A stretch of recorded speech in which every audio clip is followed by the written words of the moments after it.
कहते हैं कि हम पाकिस्तानियों को क्रिकेट का वहश है, सियासत का जुनून है और अफवाहों की लत लगी हुई है, लेकिन मैं समझती हूँ कि जो हमें खाने पीने का शौक़ है ना, वो ही हमें ले मरेगा। और सिर्फ़ इसलिए नहीं कि हम ज़्यादा खाते हैं अमूमन बशमूल ख़ुद, लेकिन इसलिए भी कि हमारा जो खाना पीना है, जो हमारी खुराक है, वो काफ़ी हद तक जहर आलूद हो चुकी है। इस मामले को डिस्कस करने के लिए आज हमारे पहले मेहमान हैं बिलाल यासीन साहब।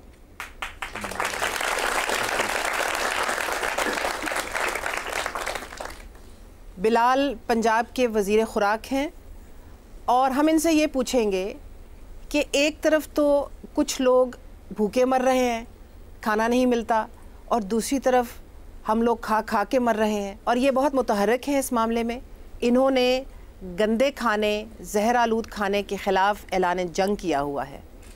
बिलाल, ये बताइए, और भी गम है ज़माने में मोहब्बत के सिवा, राहतें और भी हैं वसल की राहत के सिवा।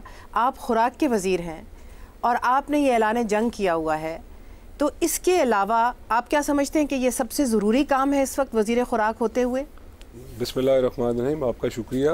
आपने अपने इंट्रो में बात की कि कुछ लोग तो खाना ना होने की वजह से मर रहे हैं और कुछ लोग खा खा के मर रहे हैं।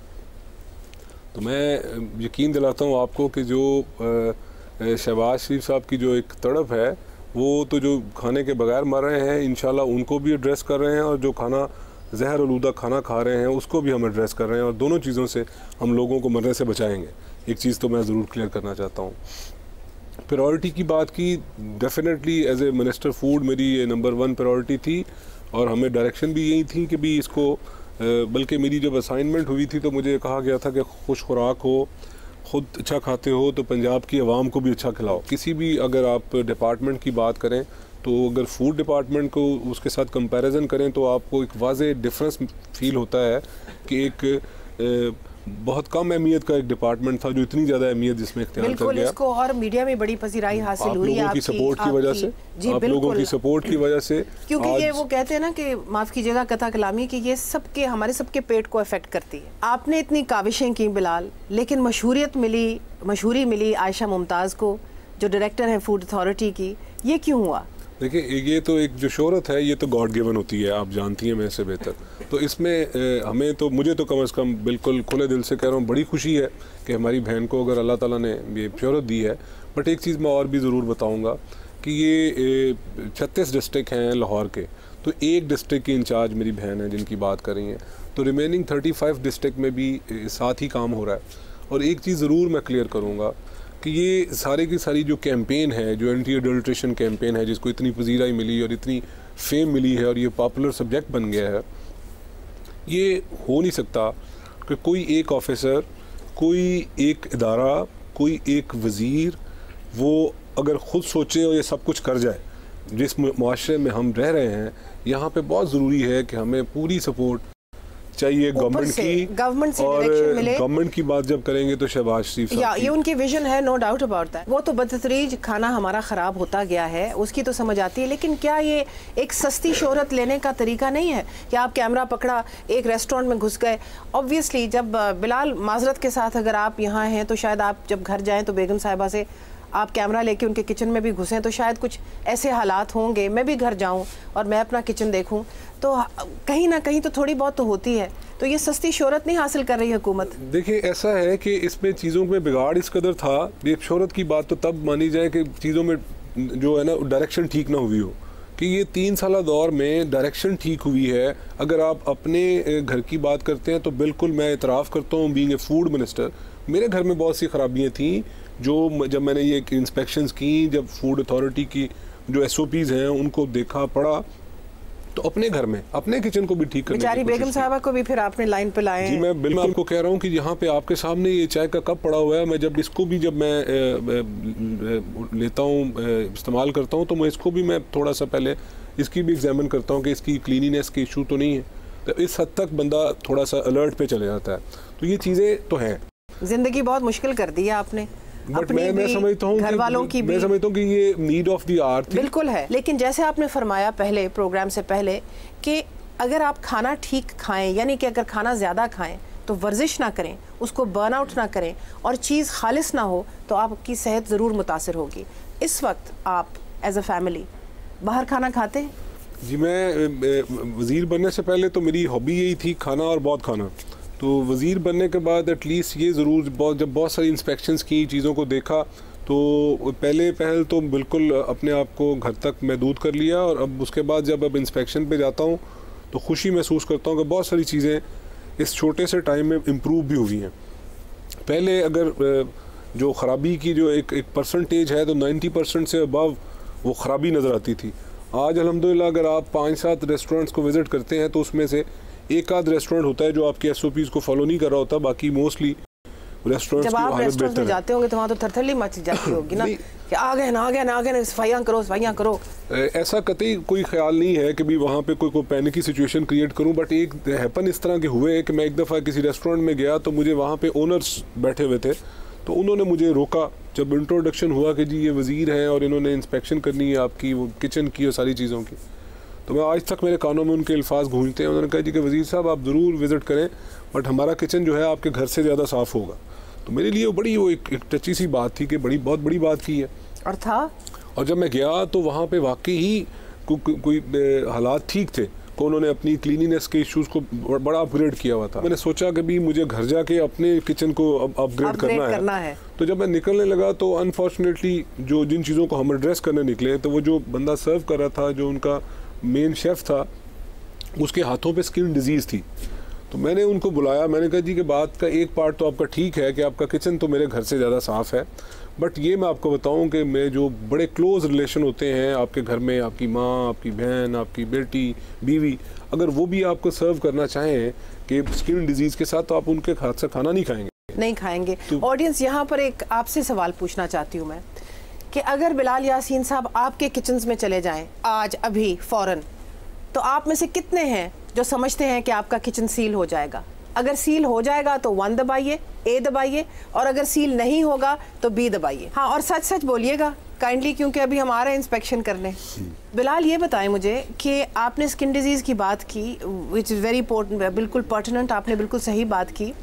क्या आप ये भी रेकमेंड करते हैं कि रेस्टोरेंट्स में इस तरह की जो लगने वाली बीमारियां होती हैं, और आपको पता है कि हेपेटाइटिस जो है वो आजकल कितना एक पैंडेमिक बना हुआ है पाकिस्तान में, तो और and you know hepatitis C is a very dangerous contagious disease, it passes from liquid from bodily liquid to bodily liquid. तो क्या आप इस किस्म के रूल्स भी रखते हैं कि आपको रेस्टोरेंट ओनर्स को अपने कुक्स हैं और जो सर्व करने वाले सर्वर्स, वेटर्स वगैरह, उनके ब्लड टेस्ट करवाने चाहिए, उनके पूरी एक प्रोफाइल होनी चाहिए? ये हमने अभी जो रिसेंटली हमने जो रेस्टोरेंट्स की उनकी कैटेगराइजेशन की है, और उसमें हमारे SOPs में इसके बिल्कुल बाकायदा तौर पे हमने बाउंड किया है कि वो जो जितने भी एम्प्लॉयज़ हैं जो इन्वॉल्व होते हैं फूड के प्रोसेस में या फूड को सर्व करने में, उनका सर्टिफिकेशन बहुत ज़्यादा ज़रूरी है। और ये बिल्कुल ये तयशुदा बात है कि हम इसे इंश्योर करते हैं, और किसी जगह पे भी हमें अगर इसमें कोई कमी बेशी मिलती है तो विदाउट एनी रिलक्टेंट हम उसको सील करते हैं। अच्छा, अब ऑडियंस कह रही है जी कि आपको मैं बताऊं बिलाल, और मेरा ख्याल है कि आपको अपनी वो इंस्पेक्शन फोर्स फ़ौरन भेजनी चाहिए इनके घरों में। 17% कह रहे हैं कि जी हाँ हमारे किचन सील हो जाएंगे, और 83% का ये यकीन है कि नहीं जी नहीं, सानू कोई मसला नहीं। तो भेजो जी फ़ौरन है 83%। मैं समझता हूँ कि ये इसे अप्रिशिएट करना चाहिए, और ये जो आप लोगों की वजह से जो अवेयरनेस कैंपेन बनी है, ये उसका नतीजा है कि अगर मोर देन 80% लोग कह रहे हैं और कॉन्फिडेंटली कह रहे हैं कि जी हमारे किचन जो हैं अप टू द मार्क हैं, तो ये तो बहुत खुशाइंद बात है। अल्लाह करे सच हो। ब्रेक के बाद बात करेंगे उन चीज़ों के बारे में जो बुनियादी मसाइल हैं। वो ये हैं कि जो सब्जियों के ऊपर पानी लगता है, वो गटरों का पानी होता है, वो कितना जहर आलूद होता है। जिस तरह के गोश्त हमें मिलता है, मुर्गी का हो, छोटा हो, बड़ा हो, उसके अंदर क्या क्या नकास होते हैं। तो ये ब्रेक के बाद डिस्कस करेंगे। स्टे विद अस।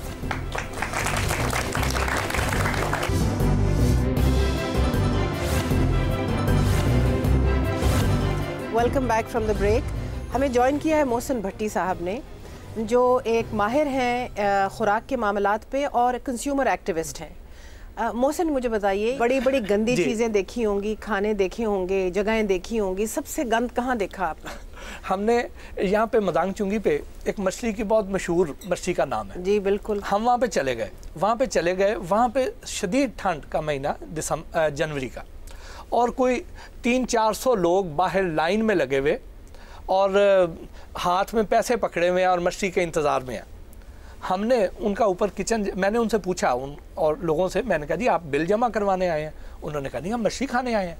मैंने कहा तो आप यहाँ फ्री मिलती है, आप जो इतनी ठंड में लाइन में लगे? उन्होंने कहा नहीं जी, मज़ेदार बढ़िया खाने आए। ऊपर गए, हमने वहाँ पे देखा मछली के ढेर लगे हुए हैं मसाला लगा के, और अंदर हर तरह का कीड़ा अंदर फिर रहा है। कोई कीड़ा आप सोचें और वो कीड़ा वहाँ पे आपको नज़र आएगा। उसके बाद वहाँ पे उनके पास जगह की किल्लत थी, उनके साथ एक वॉशरूम था और उन्होंने मछली वॉशरूम के अंदर भी स्टॉक की हुई थी और वॉशरूम भी ऑपरेशनल था, और ये आलम था। और इसके बाद एक और चीज़ जिसने मुझे हैरान किया वो थी, उसमें बिलाल साहब और मैं हम इकट्ठे थे।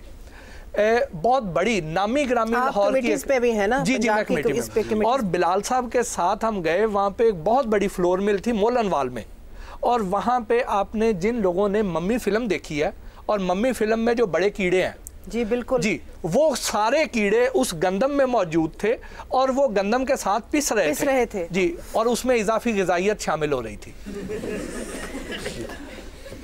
और ये पोजीशन थी कि हमने मैं कैमरे पे दिखा रहा हूँ कि जी ये गंदम है, इसमें ये सारे कीड़े जा रहे हैं उधर अंदर, और उसमें मैंने हाथ में मेरे एक खुश्क सा एक पत्थर सा आ गया, वो देखा तो वो किसी जानवर का खुश्क फुजला था। तो आप बताएं, जब से इन्होंने ये काम शुरू किया है 3 साल से, जब से फूड अथॉरिटी बनी है और इन्होंने ये इसके ऊपर मुतहरिक हुए हैं, फर्क पड़ा है? इतना ज्यादा फर्क पड़ा है, हालात बेहतर हुए, बहुत बेहतर हुए हैं। तो ये एक क्रेडिट है, इसका हमें इतराफ करना चाहिए, और ये फर्क पड़ा। सिर्फ इन्हीं मामलात के साथ आपकी दिलचस्पी है क्या कि आप इसकी बुनियाद पे भी जाने का काम करते हैं? देखिए, जिसके बारे में मैं बात कर रही थी कि हम ब्रेक से बात करेंगे। देखिए, हम लोग तो कोशिश करते हैं कि जैसे हम दूध की बात करें, हमने तो उन फैक्ट्रीज़ में जहाँ पे फैब्रिकेशन हो रही है दूध की, बग़ैर गाय भैंसों के दूध बन रहा है, बग़ैर टमाटरों के टमाटो केचप बन रही है, बग़ैर उसके और नकली दूध बन रहा है, वहाँ पे ऐसी कोई चीज़ नहीं है। बड़ी बड़ी फैक्ट्रियाँ लगा के बैठे हुए हैं और वहाँ पे कोई भैंस नहीं, कहीं से दूध नहीं आता, अंदर ही बनता है और टैंकरों के टैंकर। क्या खाएं, क्या पिए, किस चीज़ पे जिए? अब जिस तरह आपको जिस तरह अभी मेरे भाई ने कहा है कि अब मैं कॉन्फिडेंटली आपको कह सकता हूँ कि चीज़ें बहुत बेहतर हैं, आपकी मिल्क अडल्ट्रेशन कंट्रोल में है, आपके रेस्टोरेंट्स, आपके जो ईटरीज हैं वो वहाँ पे क्लीनिनेस के इश्यूज़ को एड्रेस किया जा रहा है, उनके स्टाफ की सर्टिफिकेशन देखी जाती है, कैटेगराइजेशन हमने कर दी है कि जी ये जब आप एंटर हो। लेकिन ये इतने बड़े गंदे दरिया में कतरा नहीं है, ये क्या हाउ नहीं, ऐसा नहीं है कि हमारी टास्क फोर्सेस काम कर रही हैं 9 के 9 डिवीजन सारे पंजाब में, पूरे पंजाब में 9 हमारी टास्क फोर्स हैं, वो राजनपुर से लेके अटक तक। जी मैं राजनपुर से अटक तक, मेरे एक से कहीं ज्यादा, मैं 3-4 मरतबा तो मैंने खुद इस कैंपेन के दौरान पूरा हर डिस्ट्रिक्ट में मैंने जाके कैंपेन की है। हमारे DCOs, हमारे कमिश्नर्स, हमारे पॉलिटिकल साइड से एक बंदा नॉमिनेटेड बाय चीफ मिनिस्टर वो एक्टिव हैं, और हमारी डेली बेसिस पे हमारी मॉनिटरिंग हो रही होती है, और हम उनके जो मजिस्ट्रेट इलेक्शन है उनको वॉच करते हैं, और जहाँ कहीं पे भी हमें शॉर्टेज नज़र आती है कि जी इंस्पेक्शंस नहीं हुई या कोई रेड्स नहीं हुई, तो फौरी तौर पे उनको इंस्ट्रक्शंस पास ऑन होती हैं कि जी आप अपने काम को ठीक करें, जिसकी वजह से आज मैं आपको कह सकता हूँ कि बहुत सूरत हाल बेहतर है। मगर उसके बावजूद भी मैं ये ज़रूर यहाँ पे कहूँगा कि ये ऑनगोइंग प्रोसेस है, ये ऐसा नहीं है बिल्कुल, और ये बहुत बड़ा टास्क हो जाए, बहुत बड़ा और वो सारी चीज़ें ठीक हो जाएंगी, ऐसा नहीं है। खुद भी तो मुतहरक होना चाहिए, यही बात है जी। आपको खुद मैं अपने लिए खुद सब्जी उगाती हूँ, अपने घर के लिए उगाती हूँ, अपने बच्चों के लिए, अपने मुलाजमीन, अपने दायरे के लिए, अपने दोस्तों के लिए, फैमिली के लिए। आप क्या ये नहीं कहते मोहसिन, जहाँ भी आप जाते हैं, लोगों के साथ आप इंटरेक्ट करते हैं, कि हो सके तो घर में कुछ थोड़ा जिनके पास जगह नहीं है तो गमलों में भी, वेस्ट में क्या होता है, वेस्ट में तो जगह बिल्कुल भी नहीं है के लिए ये, क्योंकि ये हमारे जो अर्बन साइड का ये इशू है, क्योंकि रूरल साइड पे तो इस तरह की कोई जरूरत नहीं है, अर्बन साइड पे हम किचन गार्डनिंग का रूरल साइड पे क्यों नहीं इशू है? मैं आपको बता नहीं सकती कि जो रावी दरिया या जो हमारी नहरें हैं, जो ये ब्यास हमारे उकाड़े के जरिए गुजरता है, रावी भी एक तरफ से गुजरता है, वो तो देव बिकम टॉक्सिक ड्रेन्स। सारा जो फुजला है लाहौर की इंडस्ट्रीज का वो रावी में जाता है। क्या रावी का कल्चर था, क्या रावी की खूबसूरत है। रावी दियाँ छल्ला एक बहुत मशहूर गाना भी है। तो रावी तो एक टॉक्सिक ड्रेन बन गया है, और आप उन फैक्ट्रीज के ऊपर फाइन क्यों नहीं लगाते जो अपना सारा वेस्ट फुजला जो है वो दरियाओं नहरों में फेंकते हैं। जिस रावी की आप लाहौर से रिलेटेड जो पार्ट है जिसकी बात कर रही हैं, उसको अब अपग्रेड किया जा रहा है, और आपको शायद पता है नहीं पता है कि ये जो एक है पार्क बन रहा है और ग्रेटर रावी के नाम से वहाँ पे बहुत बड़ा प्रोजेक्ट वो लॉन्च होने जा रहा है। इसको तो हम एड्रेस करेंगे।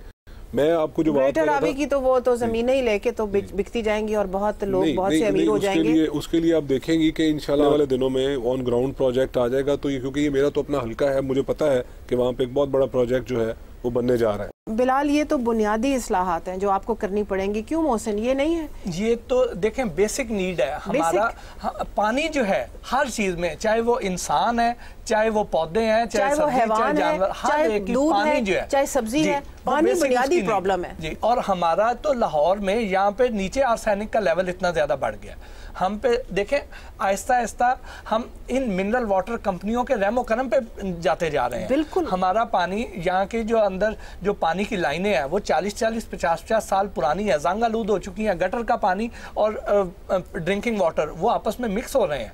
ये प्रॉब्लम तो आ रही है, इसको जो है हमें बड़ा इसको सीरियसली हमें इसको देखना पड़ेगा।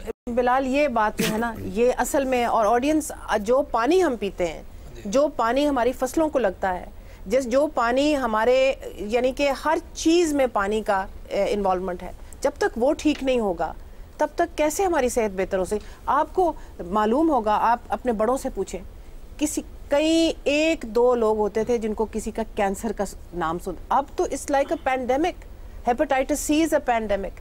तो ये सेहत नहीं तो कुछ भी नहीं। ये बात ठीक है, बट इसमें एक चीज़ इसकी पॉजिटिव भी है कि जब लाहौर के पानी पे सर्च होती है तो लाहौर का पानी जो one of the best water in available in world, यानी कि ये लाहौर के पानी की खसूसियत आज भी मैं जब उसके सर्वे देखता हूँ, और ये जो इनका डिपार्टमेंट है, क्योंकि मैं खुद भी उस डिपार्टमेंट को हेड कर चुका हूँ, तो आज भी अल्हम्दुलिल्लाह लाहौर का पानी is one of the best water. Bilal, thank you for being here. Thank you. अपना काम करते रहिए, लेकिन प्लीज जो हमारी बुनियादी ज़रूरियात हैं, विच इज़ साफ पानी, उसको ज़रूर एड्रेस कीजिए। Thank you so much. Will take a break and be with you back again shortly. Thank you, बहुत शुक्रिया।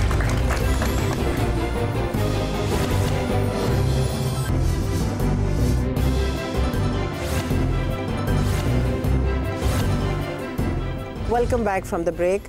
हमारे साथ मौजूद हैं डॉक्टर कैसर रफ़ीक, जो कि रेस्टोरेंट ओनर्स के मेंबर हैं, एसोसिएशन के मेंबर हैं। इतने बड़े बड़े रेस्टोरेंट्स डॉक्टर कैसर, इतने महंगे दाम, इतना गंदा पकवान, कैसे? देखें जी, एक्चुअली सबसे पहले तो ये तो देखें, इसके ऊपर तो कोई एक्सक्यूज़ है ही नहीं कि अगर गंदा पकवान या कोई मिलावट शुदा कोई चीज़, क्योंकि हमारा दीन ही हमें यही सिखाता है कि जिसने मिलावट की वो हम में से नहीं, और सफाई निसफ़ ईमान है। तो मेरे ख्याल में ये 2 चीज़ें अगर हम ले लें, हर रेस्टोरेंट ओनर ही ले ले जो लेना चाहिए। अगर कोई नहीं लेता तो उसके लिए तो मैंने सबसे पहले कहा, मैं बात ही यहाँ से शुरू करूँगा कि इसके लिए तो कोई एक्सक्यूज़ है ही नहीं।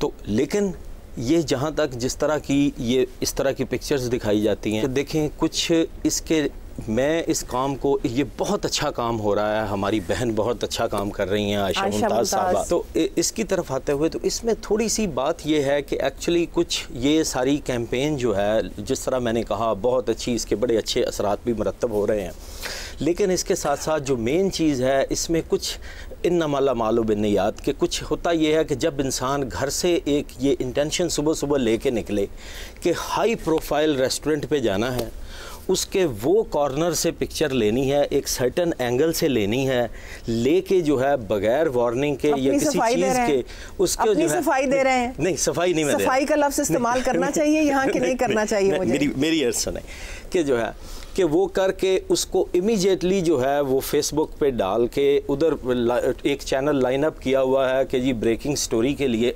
ये अभी जो है इसको जाना चाहिए, तो फिर वहाँ पे सवाल उठते हैं। मेरे रेस्टोरेंट, मुझे कोई आज तक वार्निंग नहीं दी गई। मेरे रेस्टोरेंट में मैं कस्टमर्स को कहता हूं, और मैं आज भी यही, ये मेरी बिलाल साहब से भी यही बात हो रही थी कि आप कस्टमर्स को अवेयर करें। ये हर बहन जो हमारी यहाँ पे बैठी हुई है, ये आयशा मुमताज़ बन जाए। ये जाके जब आप किसी रेस्टोरेंट में जाएं, उस रेस्टोरेंट जहाँ आप पैसे पे कर रहे हैं, वहाँ पे आपको हक है कि आप वहाँ पे जाके उनके किचन की इंस्पेक्शन करें, उनकी फूड जहाँ पे प्रिपेयर हो रही है उसको देखें, उसको खाएं, उसकी किसी चीज़ में अगर फ़र्क है वहीं से बैठ के जो है उसकी कंप्लेंट करें और उसको जवाबदेह करें उस ओनर को कि आप जो है हमसे पैसे ले रहे हैं और उस पैसे को हलाल क्यों नहीं कर रहे। इन लोगों को जो है वो आप अवेयरनेस दें कि ये आपकी आंखें और कान बन जाए। आप बरी जिम्मा है। नहीं, हम बरी जिम्मा नहीं। आपका कोई देखें, मसला नहीं। उसका मैं आपको बताता हूं कि मैं 4 दिन पहले मुझे मोहसिन भाई की जब कॉल आई है, सारे उठ के जाके रेस्टोरेंट्स के किचन में घुस जाएं, क्योंकि हम सब कस्टमर हैं, हम सब कस्टमर हैं। तो ठीक है। जो रेस्टोरेंट सील हुए मैम, आपको मैं एक एग्जांपल देता हूं। आज रेस्टोरेंट सील हुआ, 4 दिन के लिए वो रेस्टोरेंट सील हुआ। चौथे दिन जब वो रेस्टोरेंट खुला, उसके बाद उस रेस्टोरेंट का डिनर सारा पैक था। वो लोग, फिर इसका मतलब ये है कि लोग जो है वो बदएतमादी कर रहे हैं उस डिपार्टमेंट पे। इसका मतलब तो फिर ये हुआ क्योंकि इन्हें नहीं पता चला कि ये रेस्टोरेंट बंद हो गया। वो रेस्टोरेंट शाम को पैक था। ये सोशल रिस्पॉन्सिबिलिटी जो है ना, ये जो हम सब का एक मुश्तरका काम होना चाहिए कि हम सबको मुतहरक होना चाहिए अगर हम तब्दीली चाहते हैं। तब्दीली तो इसी चीज का नाम है ना। लेकिन इनकी कोई जिम्मेदारी नहीं है रेस्टोरेंट एसोसिएशन। अब लेट मोहसिन स्पीक जी। अब देखिए 2 बातें हैं। नंबर 1 बात तो ये है कि जो इन्होंने कहा है कि जी हमारे जो रेस्टोरेंट्स हैं ना, कि वहाँ पे आप जाके किचन विजिट कर लें। क्या इनकी ये जो स्टेटमेंट है ये अपने रेस्टोरेंट की हद तक है या इनकी जो लाहौर रेस्टोरेंट एसोसिएशन है ये उसके पूरे बिहाफ पे ये कह रहे हैं? क्या वो सारी ओन कर रही है इसको कि क्या सारे उसको इजाजत दे रहे हैं उसको, इनके मेंबर्स? नहीं, ये सिर्फ हमने जी बिल्कुल हमने इनसे खुद कहा, इनको लेटर लिखा। क्योंकि मैं ये कथा कलामी माफ, मैं आपको कहना चाहती हूँ कि मैंने खुद इस तरह किया है, 1 दफ़ा नहीं 2 दफ़ा किया है।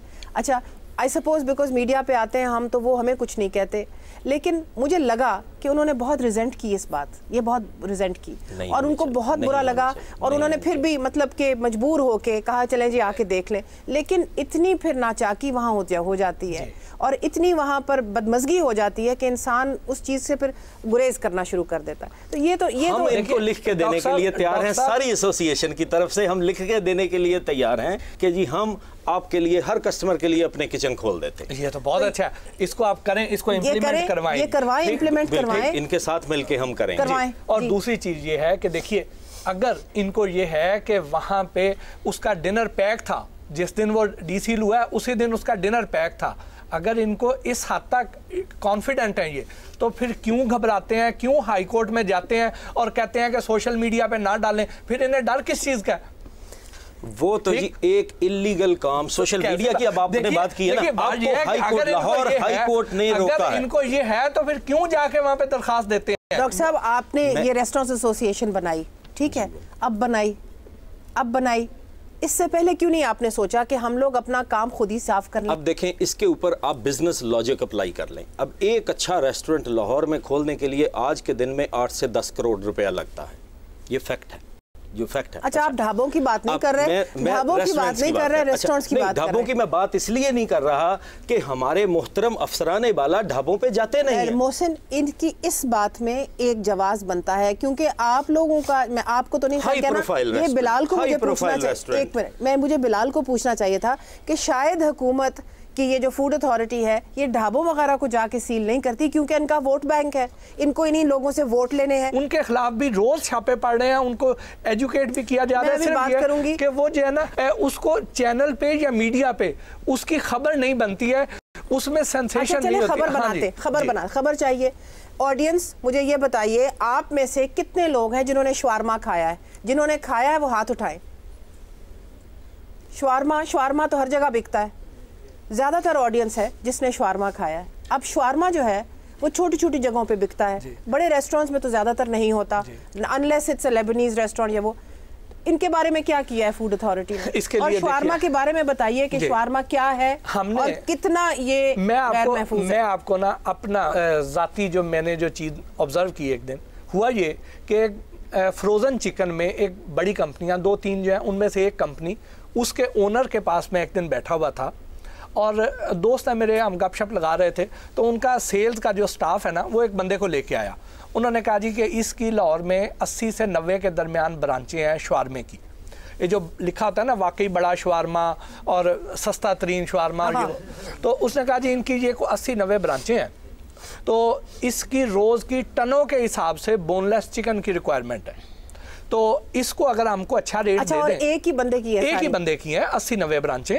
तो उसने कहा जी कि ये रेस्टोरेंट ओनर्स एसोसिएशन का मेंबर है? नहीं जी, उसका टर्नओवर इनसे ज्यादा होगा।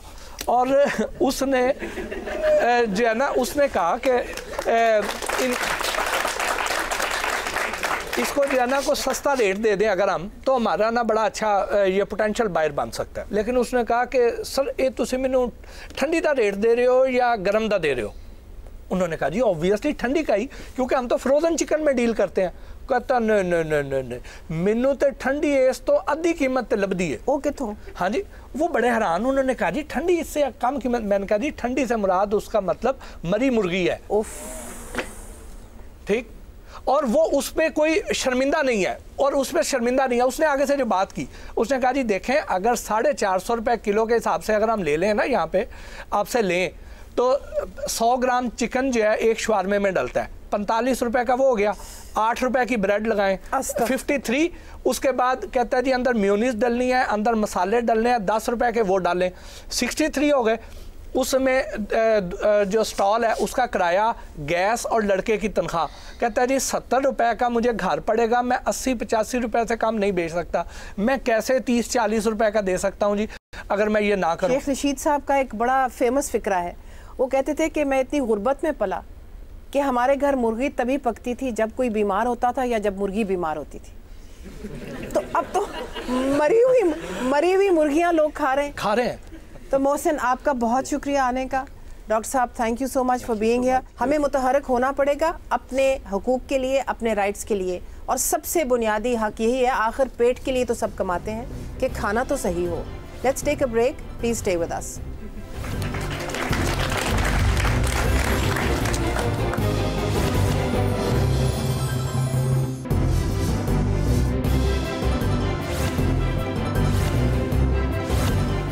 Welcome back from the break.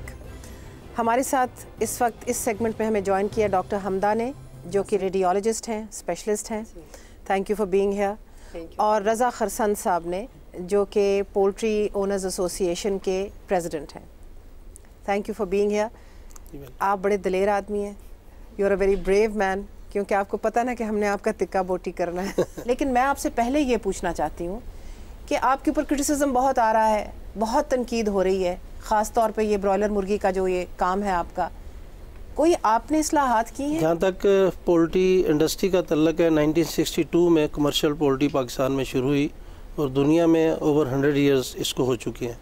और जो पोल्ट्री हम पाकिस्तान में प्रोड्यूस कर रहे हैं, यही पोल्ट्री अमेरिका में प्रोड्यूस हो रही है। पूरी ज़िम्मेदारी से मैं आपको कह रहा हूँ कि ये आपका जो एक देसी का कंसेप्ट है उससे 1000 दर्जे बेहतर है।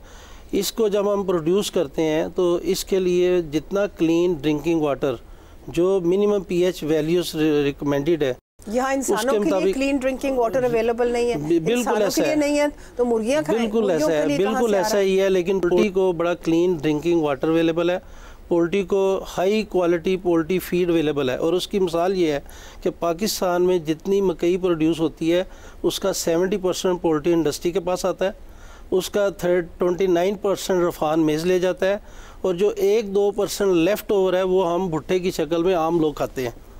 मैं आपको पूरी जिम्मेदारी से कह रहा हूँ, मज़े की आइडियल किसी मुल्क की बात करें, जी बिल्कुल, की बात आपकी पाकिस्तान की पोल्ट्री की आइडियल है, इंटरनेशनल स्टैंडर्ड्स के मुताबिक है, और किसी भी जगह पे और हमारी पोल्ट्री इंडस्ट्री को अप्रिशिएट किया जाता है। यही वजह है कि हमने पिछले 50 सालों में 10% एनुअल हमारी ग्रोथ है। ग्रोथ तो आपकी इसलिए क्योंकि हमारी पॉपुलेशन बढ़ रही है इस तरह, और हम लोग खा पी रहे हैं और सोचते नहीं है। नहीं, ये ग्रोथ मीट सेक्टर में हो सकती थी, ये ग्रोथ बीफ मीट सेक्टर में इसलिए नहीं होती क्योंकि आप लोग सस्ती मुर्गी देते हैं ना, वो मीट से सस्ती होती है, इसलिए लोग मीट नहीं खाते। रज़ा, मुझे आपसे ये पूछना है मुझे कि अगर आप इस इतने वालेहाना तरीके से कहते हैं कि जी आपको हम इंटरनेशनल स्टैंडर्ड्स ये वो, तो फिर हुकूमत ने जाके वो फैक्ट्रियां क्यों सील की हैं गुजरांवाले में, जहां फीड जो बन रही थी इनके लिए उसमें मरी हुई कुत्ते, मरी हुई बिल्लियां? नहीं जी, क्यों? हमारे पास स्टैटिस्टिक्स अवेलेबल है। कोई डॉक्यूमेंट ऐसा नहीं है, कोई डॉक्यूमेंट आप प्रूफ कर दें, आई एम रिस्पांसिबल। आपको मैं बता रही हूं जी, वी हैव द स्टैटिस्टिक्स, कितनी मैं पूरी जिम्मेदारी से कह रहा हूं, मैं पूरी जिम्मेदारी से कह रहा हूं कि मुझे 25 साल से चलिए आप बता दें, आप मुझे बताएं एक फीड मिल भी इस वजह से सील नहीं हुई, और ना डायरेक्ट फीड मिल इसको यूज कर सकती है। फीड में होता क्या है ये बता दें, मुर्गी की फीड में होता क्या है? मुर्गी की फीड में 60 से 65% एग्रीकल्चर प्रोड्यूस है, जिसमें गंदम है, जिसमें राइस है, जिसमें मेज़ है। उसके बाद इसमें 25 से 30% इसमें एडअप होता है मील्स, जिसमें सनफ्लावर मील है, जिसका जैसे सोयाबीन मील है, इस तरह लिंसेड मील है, इस तरह डिफरेंट मील्स आते हैं। इसमें 2-3% के करीब एनिमल प्रोटीन ऐड होती है। जिस तरीके से एनिमल प्रोटीन रिकमेंडेड है ह्यूमंस के लिए, हमारे लिए जिस तरह रिकमेंडेड है, इस तरह क्या आप उसको बैठ के स्टेक खिलाते हैं मुर्गी को वहाँ पे? नहीं, एनिमल प्रोटीन इस तरीके से कि जो दूध पिलाते हैं मुर्गी, जो उसकी बाई प्रोडक्ट्स है वो रेंडरिंग प्लांट में जाती हैं, जहाँ पर वो एक सर्टन 200+ डिग्री सेंटीग्रेड के ऊपर कुकड होती हैं, उसके कैप्स बनते हैं और वो कैप्स पोल्ट्री फीड में यूज होते हैं। ये भी मान पूरी लिया, दुनिया में ये भी मान लिया। तो वैक्सीन जो आप लगाते हैं जिसकी वजह से 30 दिन में एक छोटा सा चूजा वो बहुत बड़ी मुर्गी बन जाता है, उसमें क्या डाल? जो वैक्सीन और मेडिसिन आज पाकिस्तान पोल्ट्री इंडस्ट्री में यूटिलाइज हो रही हैं, ये वही सॉल्ट्स हैं, वही इंग्रेडिएंट्स हैं, वही जेनेरिक नेम हैं जो ह्यूमन में यूज़ होते हैं। कोई ऐसी चीज़ इस्तेमाल नहीं की जा रही पोल्ट्री में जिसको आप कहें कि वो कोई ऐसी चीज़ है जो ममनू है, जो रिकमेंडेड है, जिसका फ्लू है। ये भी मान लिया। डॉक्टर हमदा, आप बताइए कि अगर ये सारी एक परफेक्ट इन्होंने खाका खींचा है, ये पाकिस्तान नहीं है, ये स्विट्ज़रलैंड है, यहाँ पर ये अमेरिका है, यहाँ पर ये सारी चीज़ें फॉलो हो रही हैं, तो फिर बताइए कि जो बच्चियाँ हैं हमारी वो इतनी प्री मैच्योर क्यों हो रही हैं? मैच्योरिटी से पहले क्यों मैच्योर हो रही हैं? फेशियल हेयर क्यों हो रहा है जी? पॉलीसिस्टिक ओवरीज क्यों हो रही हैं? ये सारी चीज़ें जो हैं ये किस वजह से हैं, आप बताइए। जी, मुझे तो ये लगता है कि मैं तो अपनी बात अगर करूँगी तो मैं ये ब्रॉयलर की मुर्गी खाना बिल्कुल पसंद नहीं करती, और हमारे घर में ऑर्गेनिक चिकन ही आता है। ऑर्गेनिक चिकन हर घर में तो नहीं आ सकता, हर घर में बिल्कुल नहीं आ सकता, और हमारी भी लिमिटेशंस हैं जी, कभी कभार नहीं भी आता तो हम फिर मजबूर वही लेते हैं जो बाकी लोग खा रहे होते हैं, तो हम ब्रॉयलर चिकन ही लेते हैं। लेकिन जो बात आपने की है ये बिल्कुल आपने सही की है, और इतनी बीमारी मैं देख रही हूँ, अगर 10 बच्चियों के अल्ट्रासाउंड में करती हूँ उसमें से 6 बच्चियों को पॉलीसिस्टिक ओवरीज डायग्नोज होता है। इट्स वेरी अनफॉर्चुनेट कंडीशन, और बच्चियों का कोई कसूर नहीं है उसमें। उन्होंने और पॉलीसिस्टिक ओवरीज का असर क्या होता है? जी, असर ये होता है जी कि उनकी जो उनके ऊपर असर होता है वो ये वेट गेन है, और फेशियल हेयर ग्रोथ ज़्यादा है, मुंह पे बाल आ जाते हैं, दाने आ जाते हैं, एक्ने हो जाती है, और फिर जब वो माँ बनने की कोशिश करती है तो उसको कंसेप्शन में भी बहुत मुश्किल होती है, इनफर्टिलिटी हो जाती है। और मुझे तो ये पता है जी कि पोल्ट्री फार्म ओनर एक मेरे पेशेंट ही, उनसे मैंने कहा कि आप मुझे मुर्गी दे दिया करें। वो बड़े शर्मिंदा हुए, इधर उधर देखते रहे, फिर कहते हैं doctor Hamda I would not like to give you chicken from my poultry farm. मैंने कहा क्यों? तो बड़े वेल एजुकेटेड हैं वो, तो उन्होंने कहा कि जी इसलिए कि उसका फीड इतना गंदा होता है कि मैं अपने घर में भी नहीं वो मुर्गी लेता। इस तरह तो इन्होंने फीड को डिस्क्राइब किया है, मुझे नहीं पता वो जिस तरह इन्होंने फीड, मेरा तो दिल करता मैं खुद ही फीड खा लूं मुर्गियों का, इतनी मजेदार बता रहे थे। मतलब 30 दिन में कैसे आप एक मुर्गी 12 महीनों में 12 साइकिल आप निकाल रहे हैं पोल्ट्री फार्म से? How is that possible? तो मुझे इस चीज़ की समझ नहीं। उन्होंने कहा जी एंटीबायोटिक हम देते हैं और एक हार्मोन का इंजेक्शन। अच्छा, ये बता दें मुझे डॉक्टर हमदा के जो आपने फूड रिलेटेड इलनेसेस देखी हैं जी, खाने के साथ जिनका डायरेक्ट ताल्लुक है, वो कौन सी इलनेसेस हैं? बढ़ती हुई देखी है आपने बीमारी? जी बिल्कुल बढ़ती हुई देखी हैं, और उसमें सरे फहरिस्त तो आपने ये भी बता दिया, ब्रेस्ट कैंसर भी हम डिस्कस कर चुके हैं, वो भी है। लेकिन साल्मोनेला टाइफी जो फूड में होता है, जैसे टाइफॉइड होता है, वो गंदे खाने से टाइफॉइड होता है, और उसकी मैं खुद भी विक्टिम हूँ, मैं हो चुका है मुझे टाइफॉइड। एंड हेपेटाइटिस की बहुत सी फॉर्म्स हैं, A, B, C and E, लेकिन जो गंदे खाने से और कंटेमिनेटेड वाटर से होता है वो A और E है। ये एस्टेब्लिश फैक्ट है कि वर्ल्ड ओवर आज जो पोल्ट्री है 35 डेज में तैयार हो रही है, जैसे पाकिस्तान में हो रही है। हमारे पास कोई डिफरेंट फिनोमेना एब्सोल्युटली नहीं है। आपके घर वाले आपके फार्म की मुर्गी खाते हैं? 100% बाय गॉड। मेरे सामने आप ढेर लगा दें, मैं बिल्कुल आपके साथ शेयर करने को तैयार हूँ। जहाँ तक हार्मोन्स की बात है, हार्मोन्स ऑरली नहीं लिए जा सकते, तो और हार्मोन्स इतने महंगे आप लोग? नहीं मैम, ऐसा पॉसिबल नहीं है, ऐसा पॉसिबल नहीं है। हार्मोन्स के लिए ब्लड लेवल मेंटेन करना होता है आफ्टर एवरी 12 आवर्स, जबकि आप हर 12 घंटे बाद जिस फार्म में 1 लाख 2 लाख 5 लाख चिकन है, इज इट पॉसिबल कि आप उसको 12 घंटे बाद एक चिक्स को पकड़ के हार्मोन्स देंगे? और नंबर टू आज तक किसी लैब में, और मैं चैलेंज कर रहा हूँ, PCSIR है, WHO लैब्स हैं, लाहौर में भी हैं, इस्लामाबाद में भी हैं, पूरे पाकिस्तान में है, आज तक ना तो पहले हुआ है और ना आइंदा ऐसा कोई शवाहिद मिलेंगे। तो फिर क्या आप लैब एनालिसिस पानी में डलवा देते हैं हार्मोन्स? क्योंकि हार्मोन्स तो मिल रहे हैं, जहाँ क्योंकि आज तक डिटेक्ट नहीं हुए, आज तक डिटेक्ट नहीं हुए। फिर बड़ी कमाल की बात है, फिर आप लोग तो बहुत ही माहिर हैं। मैं इन राइटिंग आपको ये मटेरियल दे के जा रहा हूँ। अगर इसमें ऐसी चीज़ निकले, कोई हार्मोन्स निकले, कोई स्टीरॉइड इफेक्ट निकले किसी भी एनालिसिस में, तो वी आर रिस्पॉन्सिबल। इस इंडस्ट्री में वजीर आला पंजाब की फैमिली का भी अब बहुत ज्यादा हिस्सा हो गया है। बिल्कुल नहीं है, आटे में नमक के बराबर भी नहीं है, आटे में नमक के बराबर भी नहीं है। जरूर उनके एक बेटा ये काम कर रहे हैं जी। फीड मिल में वो है, फीड मिल्स जो एक इम्प्रेशन है कि जैसे उनका कोई बहुत बड़ा स्टेक है या कोई इंटरफियरेंस है, कोई मैनिपुलेशन है रेट्स में। मैं पूरी जिम्मेदारी से कह रहा हूँ ऐसा नहीं है। हार्मोन, एक एक्सट्रेनियस हार्मोन हमारे जिस्म में इंट्रोड्यूस होता है तो उससे क्या क्या होता है? It has very serious consequences and carcinogenic effect है उसका। कैंसर कॉज कर सकता है। तो ये लोग कैसे हार्मोन डालते हैं? ये ना तो ये वैक्सीन पे मान रहे हैं, ना ये पानी में मान रहे हैं, ना फीड में, और ना ये फीड में मान रहे हैं कि हम हार्मोन। लेकिन मौजा होता है, मौजा होता है हर दफा, शायद मौजा डालते हैं कि 30 दिन में अंडे से पूरी मुर्गी बन जाती है। मैंने जी, मुझे ये पता है कि 70 से 75 या 80 डेज लगते हैं एक छोटे चूजे को, अगर आप छोड़ दें ना आबो हवा में, खुली में, और वो फीड करे अपना चल फिर के, तो उसको 70 दिन लगते हैं बड़ा होने में। और इसी के साथ मेरा ख्याल है कि हमें अपना प्रोग्राम अब वाइंड अप कर ही लेना चाहिए। Thank you very much, see you next week. खुदा हाफिज़।